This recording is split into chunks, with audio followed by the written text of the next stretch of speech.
Hey everyone, Steve here at the DJ Lab. Take a look at the XDJ-AZ by AlphaTheta, and I'm going to go through the menu system and quickly show you how you should have it set up. Let's get right into it. Press and hold that menu button. Right off the bat, you want to have your eject load lock on so you don't accidentally load tracks while you're playing them. Your quantized beat value will be at 1. You want your hotkey auto load to be on. Hotkey color off, overwrite current queue with hotkey smart queue on. We'll talk about that in another video. Auto queue level, I got memory queue set. You could change that to hot queue if you like, or if you want to just auto detect it based on the sound, you can. Vinyl speed adjust, I have touch. The vinyl speed adjust time, I have at 3. We'll do another video talking about some tricks of why I like to have it at the 3 mark. Play mode is single, or you can do continue. If you do continue, you can automatically play the next song in your list, but that doesn't work with streaming music.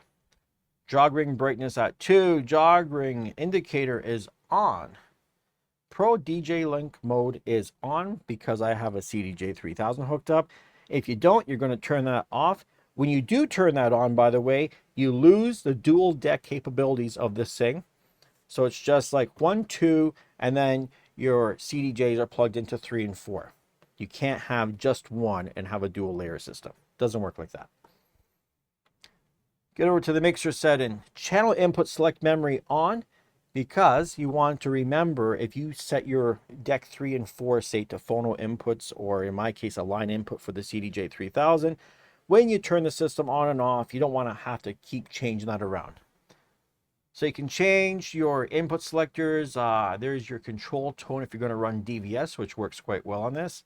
You want your EQ to be an isolator. I don't know anyone that runs it as an EQ. Channel fader curve. Curve 2 seems to be the best, unless you want to do something different. Your crossfader curve. Curve 3 for long blends, and curve 1 if you're doing scratching. Curve 2, I'm not even really sure why you'd use that. Then, of course, your master EQ. That's the EQ up here. You can have it for master out or booth out and master out, depending on your situation. And then your assignments for the crossfader. Sonic Link is for the wireless headphones. Does not work with the Wave 8 speaker, by the way. So turn that off if you don't have the headphones. Obviously, if you have them, you got to turn it on. And then headphone stereo mono split. I like stereo. If you like mono split, there it is. Link preview volume if you want to use the headphone link, which is right here, by the way. That gives you the ability that when you're on a track here, you could be listening in advance just by holding it.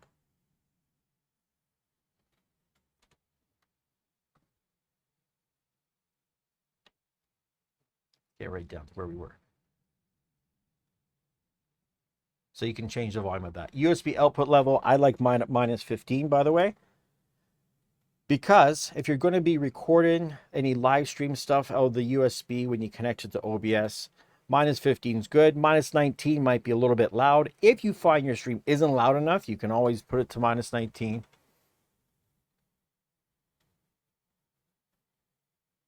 Actually, my bad. -19 would be quieter. You go -5 dB, and that's going to be louder.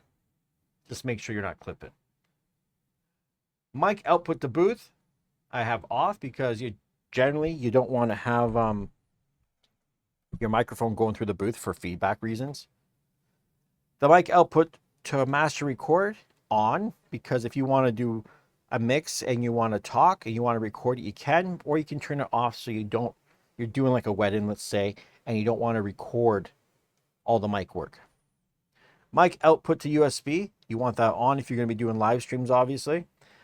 Beat effects for the mic, 1 or 2, or 1 and 2.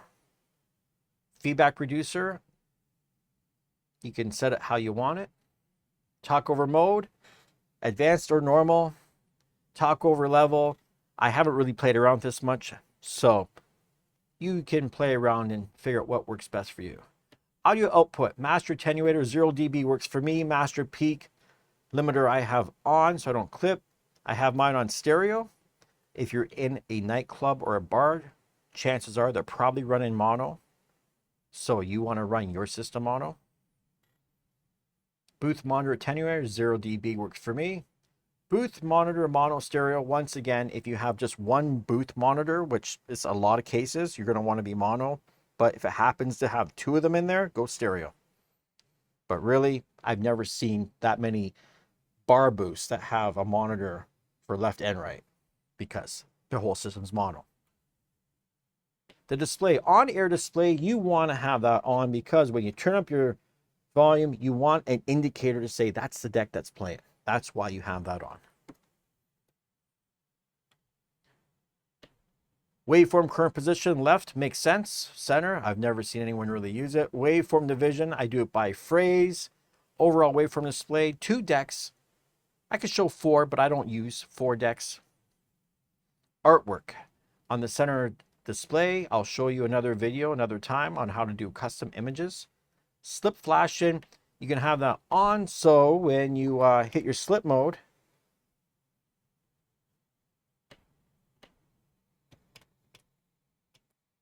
let's do that again. Oh, here we go. When it's on and you hit it, it should be flashing. I don't know why it's not. Oh, there we go. Now it's flashing. And then, of course, your LCD brightness. Have it how you want. I've got mine set low for the camera work. LCD brightness on the jog. I've got at 3 for the same reason of the camera stuff. Your network, you can do your Wi-Fi settings. Bluetooth is set up to do your Bluetooth input if you want. And the general settings, English, obviously, because that's what I'm speaking. Change it to whatever language you need. There is like a pile in there. You know, like a lot of stuff. And screensaver. I turn mine off. Power management, I say never. I'll decide when I want to turn it off myself. Other than that, I think that pretty much covers everything. If you have any further questions about the XDJ-AZ, feel free to comment below. Check the description for links. If you want to buy one of these things, I'm going to have my affiliate link for Zounds, so you can grab yourself an XDJ-AZ. And I'll probably have a link as well for the Sonic Link headphones because they seem like they're pretty good. I don't have a pair yet. Maybe one day I'll get a pair. Also, think about becoming a member of the channel. $2 is all it takes to join the channel and help support things. And channel members are going to be getting free swag. There's going to be giveaways from 12-inch skins so you can put yourself a nice skin, just like I have on my CDJ 3000. I am currently, it's in transit. I'm waiting for my white skin for my AZ from 12-inch skins. It's going to look really nice. And yeah, 2025 is going to be a big one here at the DJ Lab.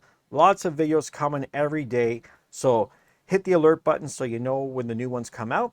And I will talk to you guys later.